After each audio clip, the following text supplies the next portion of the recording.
Global Tax Deal and Your Investments by www.profitableinvestingtips.com.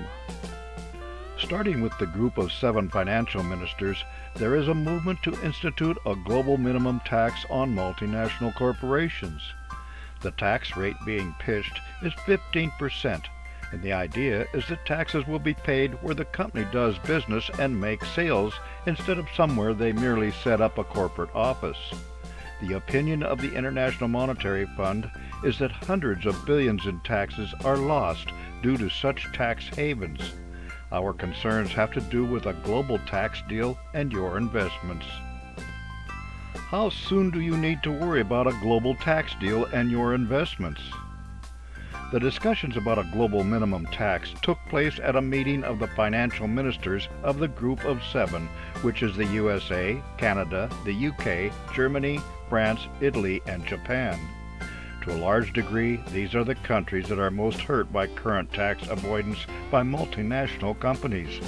They are also the strongest economies and the folks most able to force and enforce changes to tax codes around the world.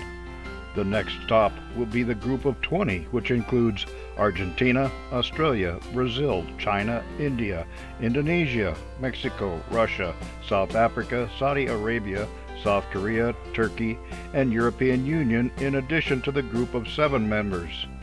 As a consensus is built, the power to enforce will grow, but the tax deal itself may be watered down. The problem with making this happen is that countries like Ireland benefit from offering a 12.5% corporate tax rate in return for lots of foreign investment. Places like the Isle of Man or other tiny jurisdictions that benefit greatly from their arrangements and have so much to lose. The point is that it will take quite a while for any changes to be negotiated down to everyone concerned, including setting up ways to enforce any new rules. As such, it will likely be years before you have to worry about a global tax deal and your investments. Tax losses due to tax havens. The IMF wrote about the issue of tax havens more than a decade ago. They noted that no one was very concerned about the issue until the financial crisis, when it became apparent that there would have been more tax money available to deal with problems than if companies had not been finding ways to shift their tax liabilities offshore and away from where they worked, produced things, and sold things.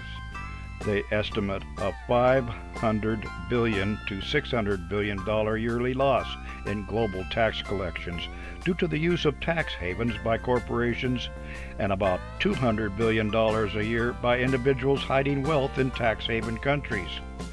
Interestingly, they say that nearly $200 billion in lost tax collections is from poorer countries, making this issue more important for these countries than for the G7 or G20 members.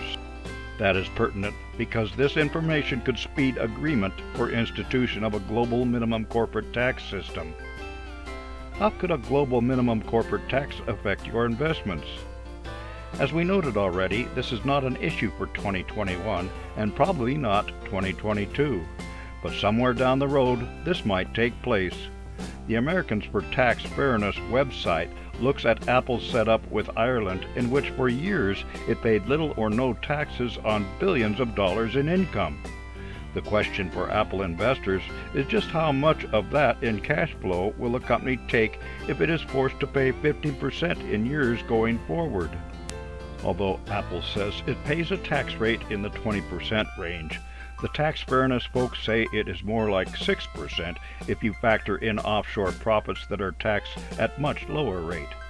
Since cash flow has been the major driver in the rise of stock prices for companies like Apple that benefit from low offshore rates, you might expect lower share prices and lower dividend payments once a minimum global corporate tax comes into being.